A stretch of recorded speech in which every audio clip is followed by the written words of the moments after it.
22 June 2025 তারিখে নির্বাচন কমিশনে দলীয় নিবন্ধনের নির্দেশনা মোতাবেক শতভাগ সঠিকভাবে সকল নথিপত্র জমা করল নতুন বাংলাদেশ পার্টি এনবিপি। দলীয় নেতাকর্মী, শুভাকাঙ্ক্ষী ও সকল দেশবাসীকে শুভেচ্ছা জানালেন NBP chairman major Sikder Anisur Rahman.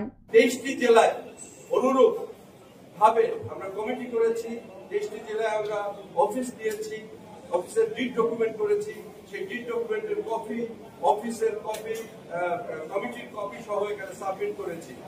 আমরা প্রতিটি থানা এবং জেলার যতগুলো সম্ভব আমরা ছবি তুলে সেই ছবিকে প্রিন্ট করে এখানে সংযুক্ত করেছি।